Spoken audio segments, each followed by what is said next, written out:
heard of a roux before? Yeah, a roux, like flour and butter mixed together, just to tighten it a little bit.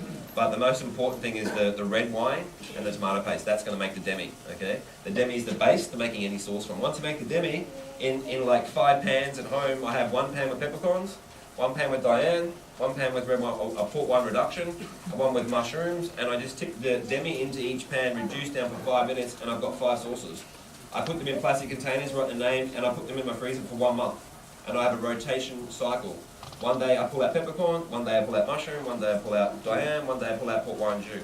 So that way it's very easy to cook at home. I have to cook the meat for 10 minutes, the veg is 1 minute, the sauce is done. So I can cook dinner in 10 minutes every night flat. So it's about organisation. Alright, we're going to take this off now. Rest, like so.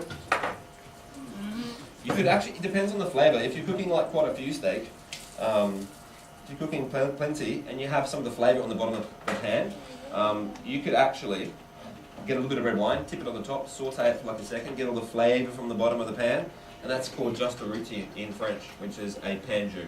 Alright? But normally with one steak, it's not enough flavour to get the pan jus, so you've got to be cooking for like a family of 20 or something. So unfortunately, yes, you have to make the stock. Okay. So I didn't want to make you wait 10 hours, so I made it in advance. It's ready to go. The demi's here, which we're going to cook on the other side here. The next is, I'm not going to cook it today, but I just brought it to show you. I bought some chicken breast. Has anyone ever had a tough chicken breast before? Yeah. No one's had a tough chicken breast? Yeah. The reason for this is that there is less than 1% fat in the actual fibres of the chicken. That's why it's so healthy for a fat-free diet. It's very, very healthy. But what makes it so tough is there's no fat to keep it moisture at the cooking process. So if you cook a chicken breast in a pan, it's always going to be dry. Fat, period. So what you need to do to alleviate that problem is buy the chicken breast with the skin on. Okay? Skin on chicken breast, season it, seal it in a pan, and finish it on a low roast in the oven. I have a new terminology. Low and slow is my new mission statement with food. What it means is I cook everything lower than the recommended amount. So say a recipe says cook 180, I cook 160. It says cook 160, I cook 140.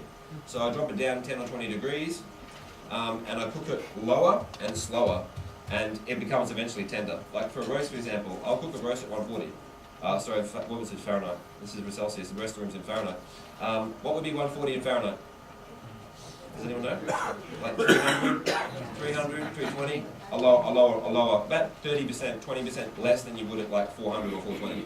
So that it gets really through the point where it's eventually becomes tender as long as it's not too hot in the oven. So the new terminology is low and slow. And what I do with my roast now, it doesn't matter how tough the roast is, if you go to the shop and buy a piece of pork fat that looks like this, here, pork fat, and it's like very cheap, and you cut a square, and you place the square over the roast. So the reason the roast dries out, 2 reasons. 1, it's tough meat. 2, it has not enough fat covering the meat and it dries out and shrinks. So when you buy this piece of fat, it protects the whole entire roast. Drop it down in temperature by 20%, cook it for an extra hour, and you'll take the fat off, and it is amazing. The roast cuts like butter. So that's the 2 terminologies on how to get a better roast product and a more tender product. The chicken breast is the same thing. It now has a chicken skin on the outside, so it's going to protect the meat through the cooking process and keep the moisture in. So again, also when I seal it on the grill, I put it in the oven and I drop the temperature down 20% of what a normal roasting oven will be, so that the chicken breast is very moist, very soft, and very tender. So a very good option. You can actually also buy in the shop, it's called a barding and larding technique. You can buy it's this long metal needle, and it has these holes in it, this thick needle, and you actually cut pieces of strips of the pork, and you wind it in this needle, and then you insert it into the roast. So infuse the fat inside the roast, so as it's cooking, the fat breaks down the cells of the meat fibres, and it makes it ridiculously tender as well. So there's a couple of techniques, either barding or larding, either those 2 on the top, the fat, or inserting the fat into the roast. So 2 very good techniques.